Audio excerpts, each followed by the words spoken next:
Irmãos, hoje eu queria falar sobre um tema que eu daria o título de A Suficiência da Graça e contra ou versus a autossuficiência. Vou repetir, a suficiência da graça e a autossuficiência. Quando nós falamos de graça, nos lembramos que somos salvos pela graça. Até cantamos, não é? Hoje, aquele coro que diz salvos pela graça. Nós não somos salvos porque nós tivemos algum mérito.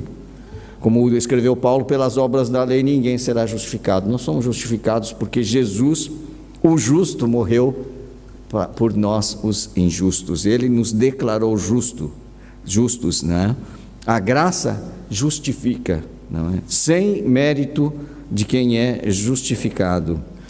Eu sempre brinco que quando a gente faz alguma coisa que as pessoas ficam agradecidas, elas dizem: olha, muito obrigado, que Deus dê tudo que tu mereces. Eu digo: não peça isso, porque o que eu mereço realmente, sabe, irmãos, quando nós temos consciência de que somos pecadores, o que nós merecemos não é o melhor. Nós merecemos o castigo eterno, estarmos banidos e alienados de Deus para sempre.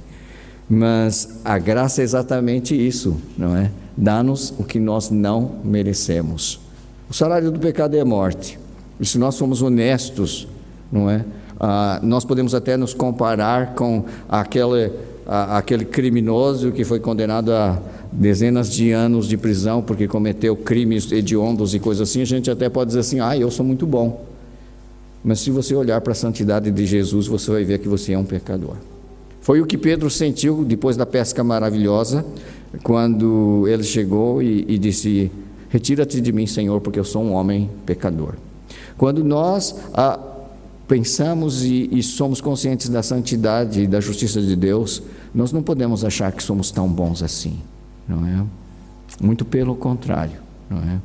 Então nós somos salvos porque Ele é gracioso, Ele nos dá o seu favor imerecido. Se misericórdia é eu não receber aquilo que mereço, graça é eu receber aquilo que eu não mereço. É interessante, né?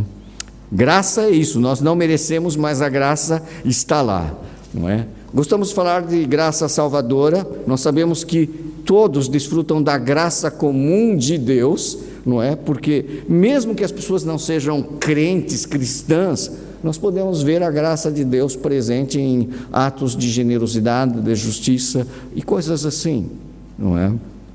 A humanidade é caída, mas ainda há aspectos da presença da graça de Deus, e a gente vê isso todos os dias. A graça de Deus permeando toda a criação, não é? A graça nos alcança quando nós nos sentimos enfraquecidos. Ela está lá a dar-nos forças quando dói, quando sentimos-nos fragilizados e débeis. A graça está lá. Paulo escreveu que onde abunda o pecado, ou onde abundou o pecado, superabundou a graça de Deus. Ou seja, a graça de Deus é algo que flui, não é? E que está presente. Ela fortalece o fraco, ela está à nossa volta. Nós só não damos conta da ação da graça de Deus quando nós ficamos cheios de nós mesmos. Quando nós achamos que nós tivemos êxito, sucesso e somos bem-sucedidos e realizados, não pela graça, mas por mérito próprio. E aí nós deixamos de nos aperceber que foi somente pela graça. Nós devemos tomar algum cuidado com a autossuficiência, porque a autossuficiência nos priva de reconhecer a mão graciosa de Deus na nossa vida. Veja só, Deuteronômio capítulo 8, por exemplo, a nação que Deus escolheu não era a mais poderosa, a nação que Deus escolheu não era a mais, como que eu vou dizer, a mais bem dotada das nações, mas Deus escolheu e na sua graça deu grandes bênçãos ao povo de Israel, concedendo-lhes que fossem libertos da escravidão do Egito e conduzidos à terra que mana leite e mel, da qual eles deveriam tomar posse, e o fizeram. Deuteronômio 8 nos dá uma advertência para a autossuficiência. 8:11 Diz: guarda-te, não te esqueças do Senhor teu Deus, não cumprindo os seus mandamentos, os seus juízos e os seus estatutos que hoje te ordeno, para não suceder que, depois de teres comido, estiveres farto, depois de haveres edificado boas casas e morado nelas, e depois de se multiplicarem os teus gados e os teus rebanhos, e se aumentar a tua prata e o teu ouro, e ser abundante tudo quanto tens, se eleve o teu coração e te esqueças do Senhor teu Deus, que te tirou da terra do Egito, da casa da servidão. E saltando para o versículo 17: não digas, pois, no teu coração: a minha força e o poder do meu braço me adquiriram essas riquezas. Antes te lembrarás do Senhor teu Deus, porque é Ele que te dá força para adquirir riquezas, para confirmar a sua aliança que sob juramento prometeu a teus pais, como hoje se vê. Se te esqueceres do Senhor teu Deus e andares após outros deuses, e os servires e os adorares, protesto hoje contra vós outros, que perecereis. Sabe? Nós só não nos apercebemos da graça de Deus quando ficamos cheios de autossuficiência. Eu é que consegui, eu sou mesmo bom, eu sou mesmo inteligente, eu sou mesmo um homem de visão, eu sou mesmo empreendedor, eu posso.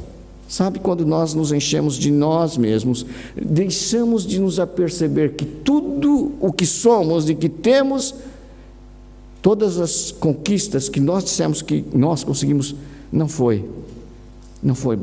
fomos nós por nós mesmos, mas foi a graça de Deus. Se tu és salvo pela graça de Deus. É salvo pela graça. Se fazes qualquer coisa, é pela graça de Deus. Sabe que nós devemos ser guardados dentro da ambiência da graça, e uma coisa que pode levar-nos a não nos apercebermos da graça de Deus é a nossa soberba e a nossa autossuficiência. E nós corremos riscos disso, inclusive pessoas que estão no ministério cristão, líderes de êxito, pessoas talentosas, pessoas que têm visão. E sabe, é por isso que às vezes Deus permite espinhos. E Paulo sabia o que isso significava. Era um homem, Paulo, o apóstolo, era um grande empreendedor, talvez o maior dos missionários de todos os tempos. O apóstolo Paulo, grande capacidade de ensinar, grande capacidade de empreender, um homem de visão, um homem que Deus se revelava de maneira muito pessoal. E sabe, o risco deste tipo de pessoa se tornar autossuficiente e soberbo e assim perder a percepção da graça de Deus é muito grande.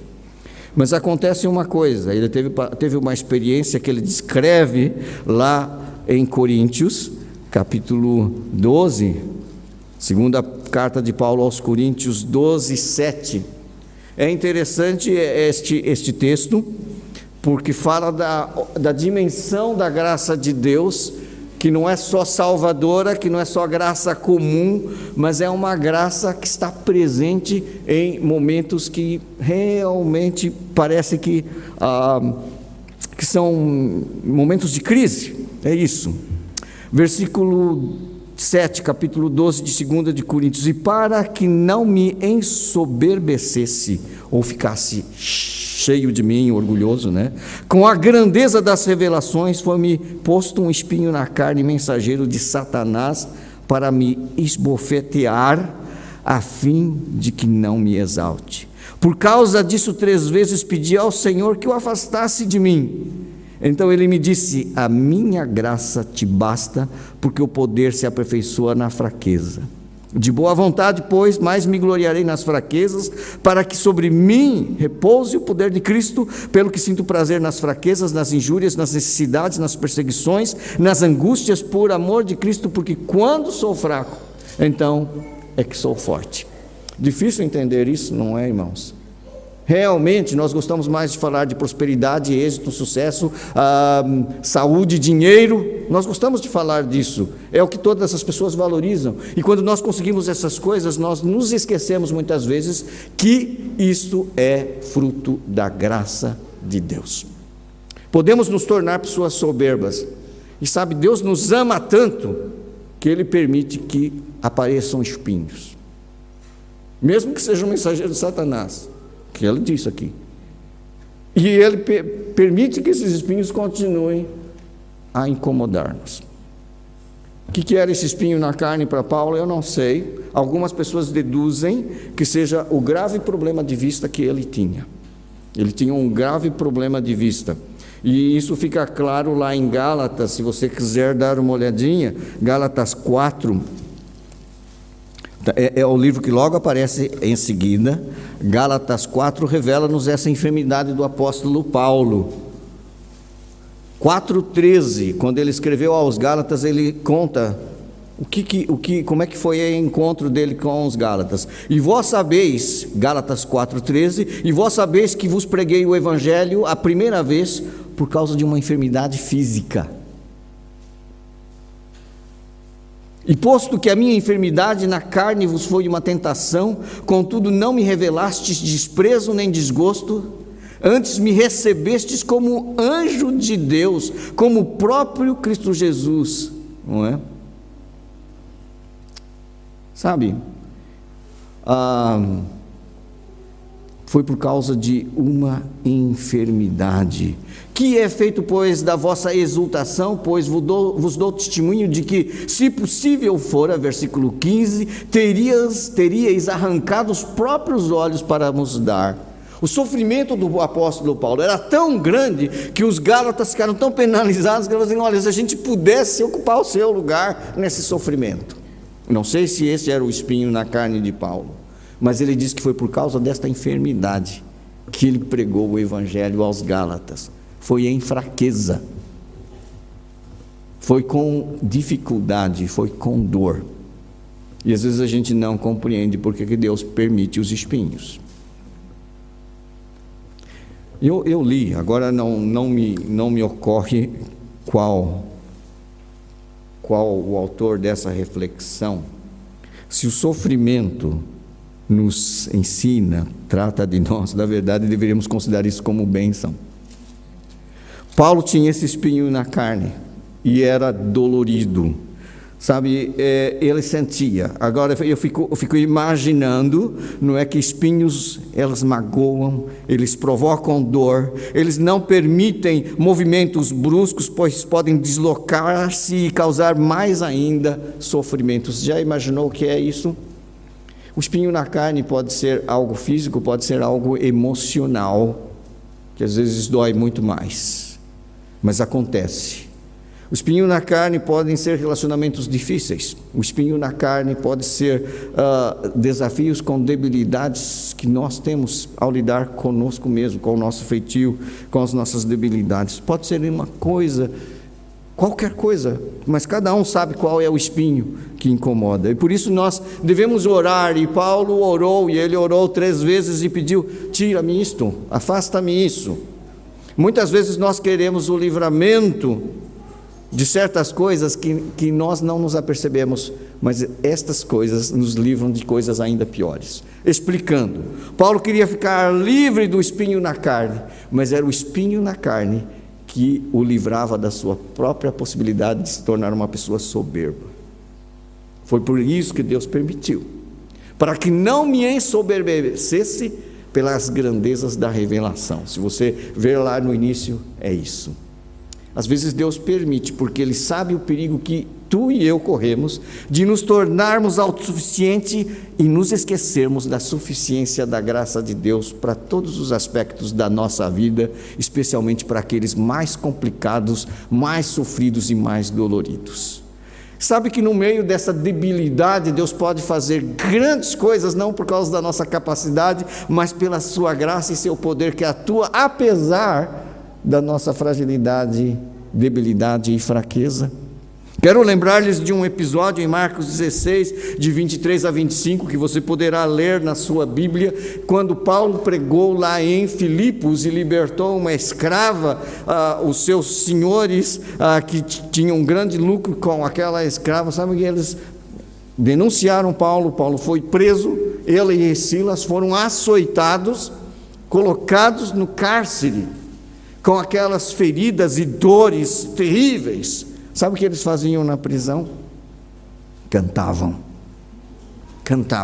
Como é que alguém pode cantar com dor de ter sido açoitado, com as feridas abertas, com hematomas?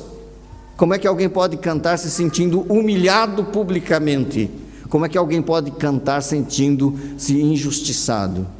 É na fraqueza que repousa o poder de Cristo. Estava ele e Silas cantando. Sabe o que aconteceu?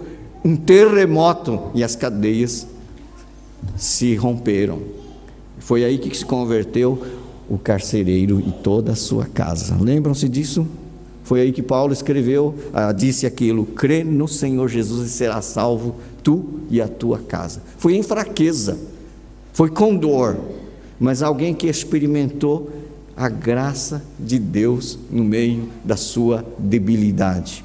Os Gálatas foram evangelizados por causa disso, o carcereiro se converteu por causa disso, mas não foi com um eloquente discurso de Paulo, com um auditório de centenas de milhares de pessoas, com todos os holofotes sobre ele, foi lá do fundo de uma prisão.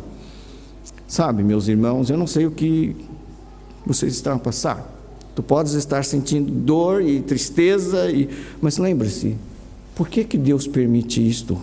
Para tudo Deus tem um propósito, nós é que não conseguimos às vezes nos aperceber, e o propósito de Deus ao permitir que espinhos existam e nos causem algum incômodo e dor, é para proteger-nos de algo que seria ainda mais danoso, a autossuficiência e a alienação dele mesmo, para que eu jamais possa me tornar alguém que procura a própria glória e atribui todas as coisas que conseguiu, entre aspas, a si próprio e não a ele.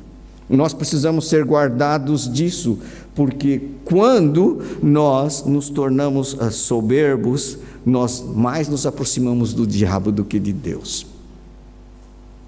Quando nós nos tornamos centralizados em nós, Jesus Cristo deixa de ser o centro da nossa vida. Quando nós glorificamos o nosso ego, nós nos tornamos idólatras e nós nos constituímos no próprio ídolo que adoramos. Isto é muito perigoso. Isto é muito perigoso porque nos afasta do propósito último para o qual Deus nos criou, para o louvor da sua glória. É só louvando e reconhecendo a glória de Deus e tributando-lhe aquilo que só Ele é digno, é que nós realizamos a nossa vocação e encontramos a plenitude da bênção de vida abundante. Sabe, na fraqueza realmente reside a possibilidade da manifestação da graça de Deus. A dor do espinho nos lembra que não podemos prescindir da graça de Deus, da graça comum, da graça salvadora e da graça que manifesta-se em momentos de fraqueza e de dor. Ela está lá como que a fazer-nos levantar e mesmo com dor continuar a cumprir o glorioso propósito de Deus nas nossas vidas. Em fraqueza humana, mas em poder divino. Parece contraditório e paradoxal, mas é verdade. Paulo experimentou isso. É a graça a nos sustentar, capacitar, fortalecer, ajudando-nos a fazer algo que não poderíamos de maneira nenhuma fazer com todos os recursos do mundo, mas com a suficiência da graça de Deus, sim, é possível fazer. Sabe, irmãos, eu quero lhes dizer uma coisa.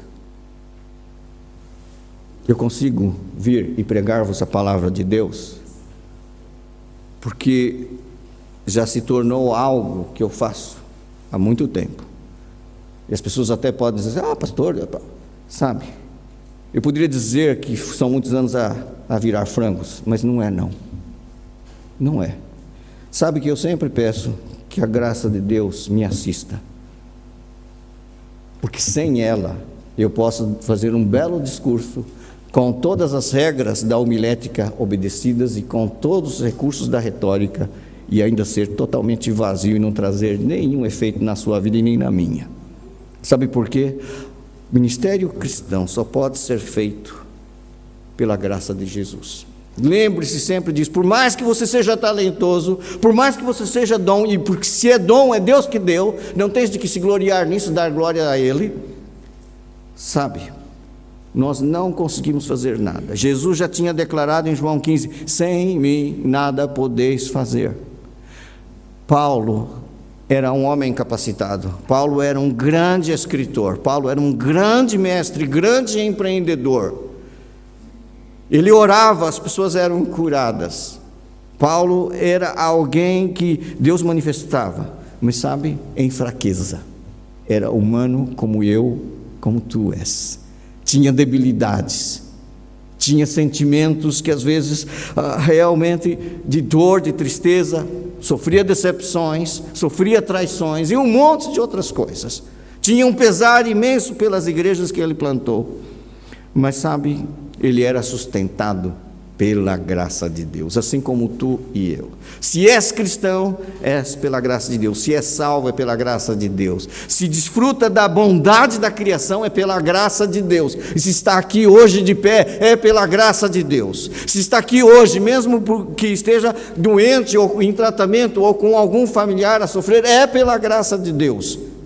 Lembre-se, é só pela graça de Deus, não há mérito nenhum da nossa parte. Deus foi misericordioso, não nos dando o que nós merecíamos, e Ele foi gracioso, dando-nos o que nós não merecíamos. Nós não merecíamos ser salvos, nós não merecíamos o seu perdão, nós não merecíamos o seu Espírito, nós não merecíamos os dons que Ele nos conferiu, nós não merecíamos a vida, porque o salário do pecado é a morte, mas Ele nos deu vida em Cristo Jesus, e é em Jesus que nós, eu e tu, encontramos a graça de Deus, a graça que trata de nós naquela situação em que nos sentimos fracos, nos sentimos incompetentes, falhamos e ficamos frustrados porque falhei de novo. É aí que a graça de Deus se manifesta para dizer: meu filho, levanta-te, o meu poder vai se aperfeiçoar mesmo na sua fraqueza e vai te dar força para realmente seguir adiante, porque a minha graça te basta. A graça de Jesus é suficiente graça para todos os dias da sua vida, dias bons e dias maus, todos os dias, por toda a eternidade. Deus é gracioso, a graça dele nos alcança. E cada coisa que eu fizer na minha vida, cada palavra, cada gesto, seja um mover da graça de Deus. E desta igreja, que tudo que ela fizer seja um mover da graça de Deus, que aquelas crises que você tem, que lhe causam dor, quer seja física, quer seja emocional, lembre-se que se o espinho está lá, a graça de Deus é suficiente para fazer-te superar esta crise vitoriosamente e produzir fruto para a glória de Deus. A tua graça é melhor que a vida, escreveu o salmista. E que assim seja para mim e para cada um de vós. Nós vamos nos colocar de pé e cantar novamente. Cada vez que eu fizer qualquer coisa, seja a tua graça, seja o teu amor.